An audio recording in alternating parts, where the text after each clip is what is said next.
Welcome to the Light, Life, and Love podcast. Take a closer look at life's journey in a different light and love the lessons that shine through. Now, here's your host, artist and author, Goldie Rose.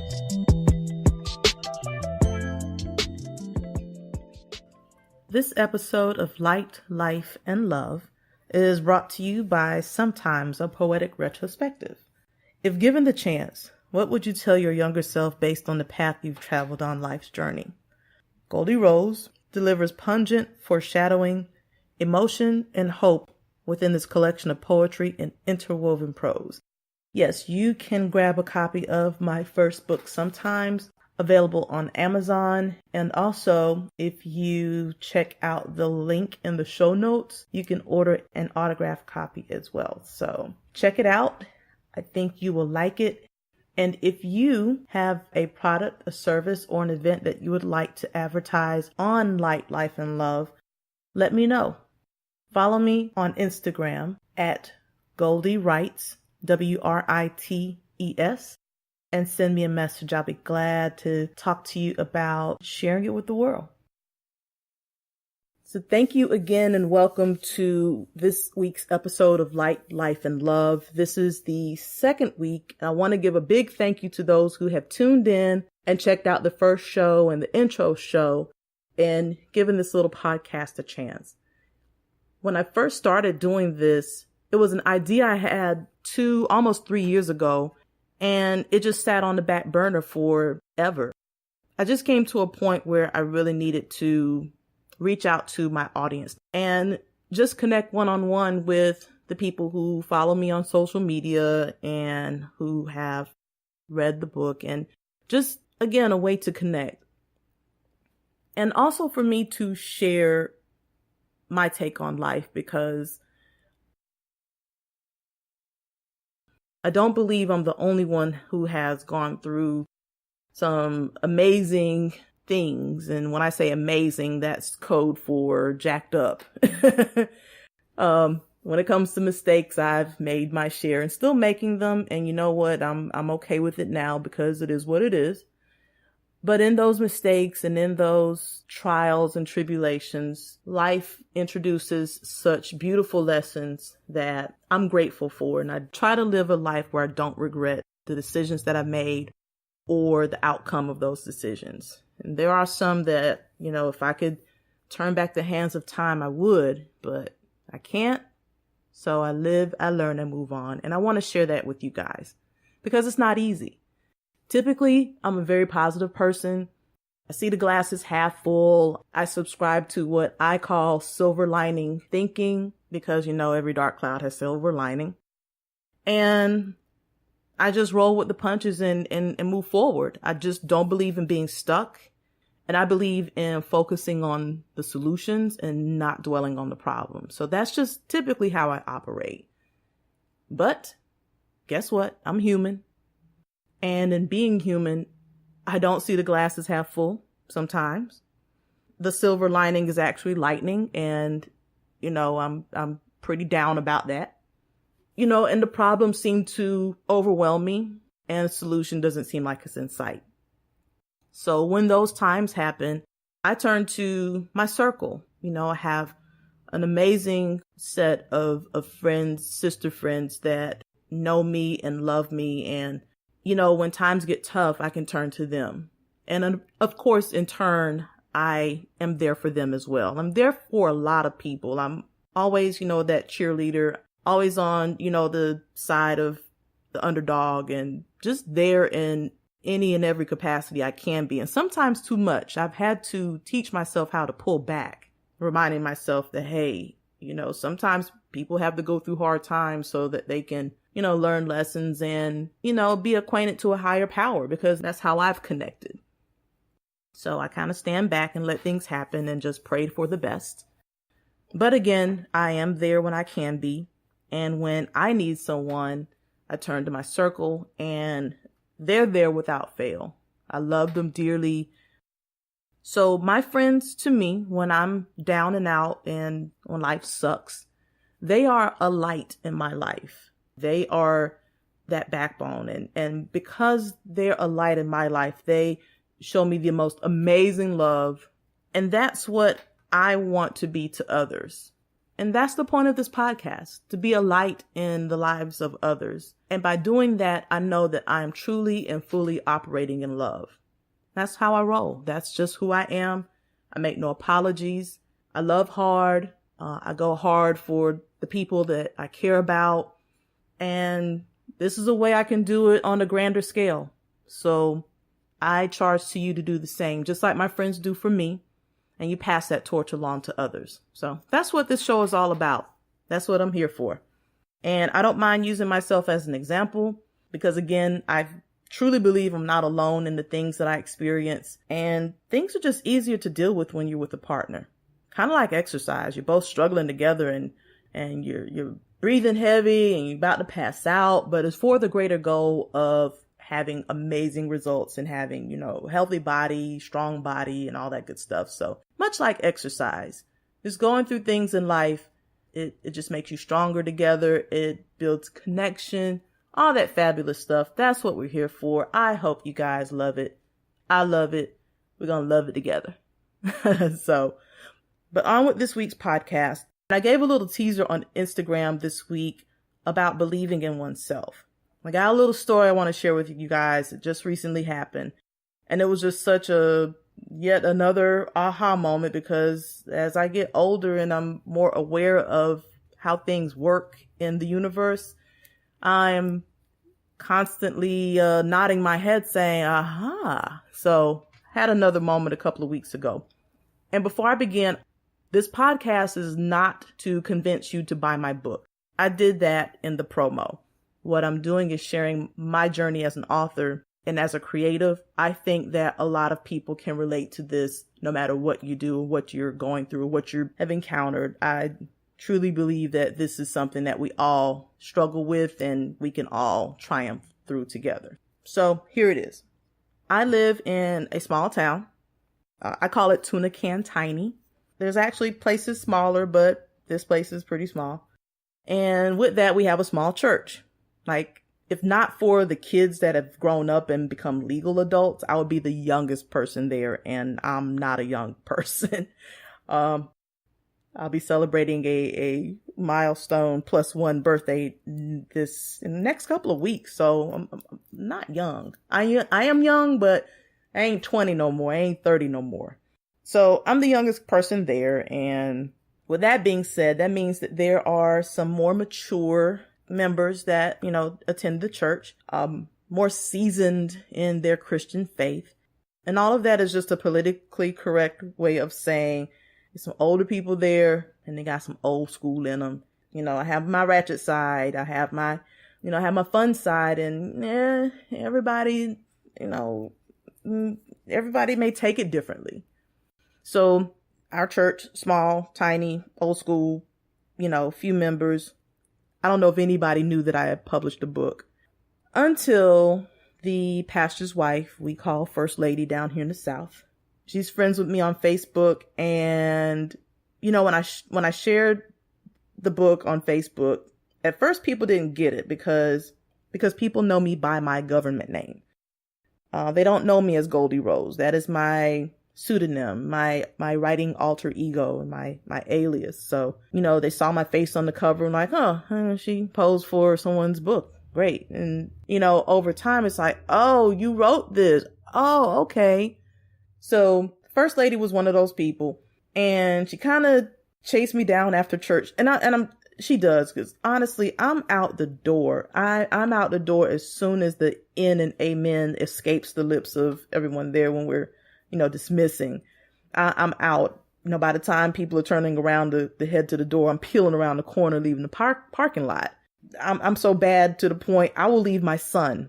If I can tell I'm going to get stuck because he's not moving fast enough, I will look at him before we start dismissing and say, go with your grandma. I'll see you in a little bit. And I'll bolt out. I know it's bad. I chump him off so I can get the hell out of there. So, but I've gotten better. And he's gotten better too. He bounces, he knows how to roll out.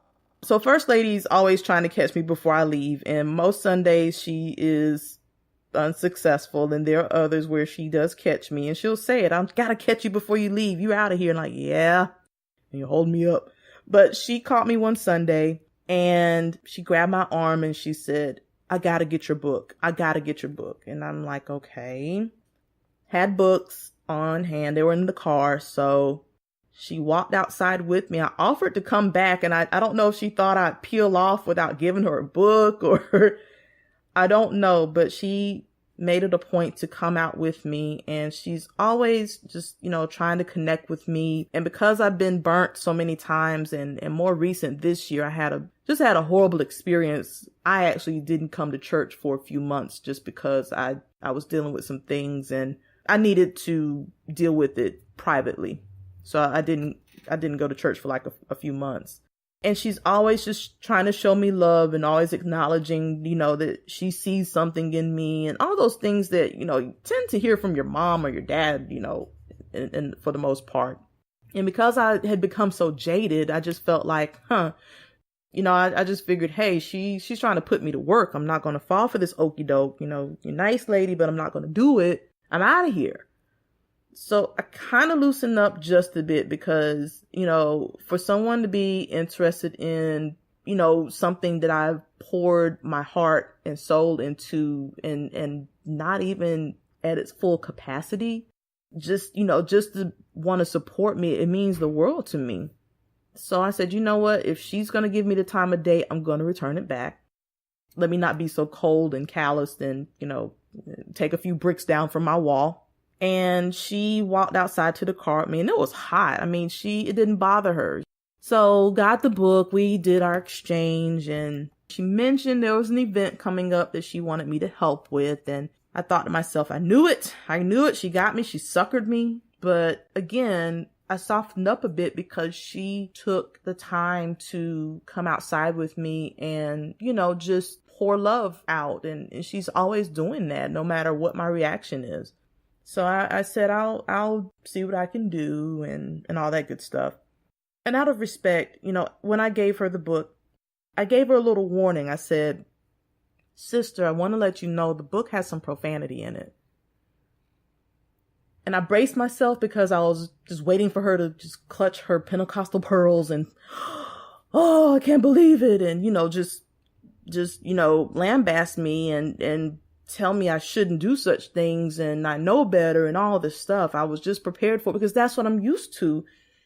And that's what I've experienced on a certain levels. Not so much, so blatant. Actually, there have been some times it has been blatant. So that's the kind of experience I've had. So I was kind of bracing myself for it to come back again. But she surprised me. She looked up at me, and she's like really tiny, like mega tiny. And she looked up at me without hesitation and with no apologies. She said, "So, don't worry about what people think. This is where you were on your journey. It doesn't matter what anyone says." And I was the one who clutched the pearls because she said something that I've heard, I've been told, and I've learned over and over and over again, and it still didn't register until that moment. It really hit me. I couldn't believe this lady, pastor's wife, and not just any old pastor. He's like the superintendent of our district kind of thing. So this is his wife. She's pretty prominent as well. And for her to say that, it blew me away. For me to hear those words from someone that shares the same faith and probably grown up and have experienced the same things in church, for her to say that just put me at such ease. I really understood what people have been pouring into me all along. And it was like a point of validation because it came from, in my mind and in my eyes, I will be honest, the place where I would expect the most judgment, I received the most acceptance. So I looked at her and I just said thank you over and over again because I needed to hear that. And later on, I realized what I shared on Instagram, that I have to believe in myself before I expect anyone else to believe in me. But those people that I encounter, those people that I meet, those people that I am blessed to get to know and they get to know me, if they believe in me, that should be well enough for me to move forward and move on. But none of it means anything if I don't believe in myself first. Guys, we can't wait for someone else's validation to walk in our purpose, to do the thing that we know has been put in our hearts to do, to operate in the gifts or the talents that we've been blessed with. We can't wait for someone else to say, yeah, good job, atta girl, atta boy. We can't wait for that. If we do, it'll never get done. And we're going to encounter a whole lot of no's before we encounter a bunch of yeses. And for me, saying that, I'm blessed because I've actually encountered more yeses than nays. So I have absolutely no excuse. I ought to be beating my chest King Kong style from the top of a tall building, shouting to the world, I got this. But guess what? I can't, because it's not there yet. It's still growing. All those seeds that have been planted, First Lady watered it, finally broke ground, and it sprouted out about a foot, and the bloom just popped open just a bit. I seriously felt growth at that moment. We have to start with ourselves. Sometimes believing is a single person, one person job, because we're not going to have everyone believing in us. And how can we convince anyone that we are worth believing in if we don't see it in ourselves? And it's up to us to see our value and see our worth and believe in us and what we have inside of us over and above everything. We're all uniquely and wonderfully made, and God doesn't make any mistakes. We make mistakes, and I made plenty of mistakes. We make mistakes, and it's okay because we're expected to. But we're not a mistake. And the way that we're made and the things that make us who we are not mistakes. We have to believe that we are here for a reason. And even if we don't know the reason, we're here for a reason. Otherwise, God would not have created us to be here. He put us here to make a difference. And whatever it is, we have to believe in that. We have to know beyond a shadow of a doubt that whatever it is, we're here to do it. So we've got to change our mindset. And we have to accept that we are deserving of the best. We are the best. And we don't have to have anyone's stamp of approval, because we were created by the best. All of that I realized and found out because my little, hurt feelings and, put up a wall self just kept rejecting the love of this one lady. And the one time I finally opened up the door to let that love in, she drops a bomb on me. She's like, don't worry about what people think. I was like, whoa, okay. Now, okay, granted, that didn't give me the green light to go cursing and going on, all, like going to the church like, hell yeah, and stuff like that. No. But it made me feel better that whatever was in my heart when I wrote the book and the way it came out, it's okay. Which I knew that anyway, because certain points of writing the poetry, I was going through healing. I was going through some really rough stuff, and I had to get it out somehow, some way. And I wrote the book and I published it to share with others that, hey, you're not alone in this, and we can be triumphant, and things can and will get better. That's what I know about writing the book. Why would I let what anyone says or thinks about it stop me from sharing the message? Because if they focus on those things, focus on the profanity and focus on the subject matter, ooh, she's writing about something she must have experienced. She must have Must be a this and that and whatever. You know what? Let people think what they want to think. Until they ask me directly and I give the answer, they'll never know. They'll just speculate. But, if anybody wants to sit down and talk to me about any of the poems, I'm open. I don't mind. Again, believe in yourself.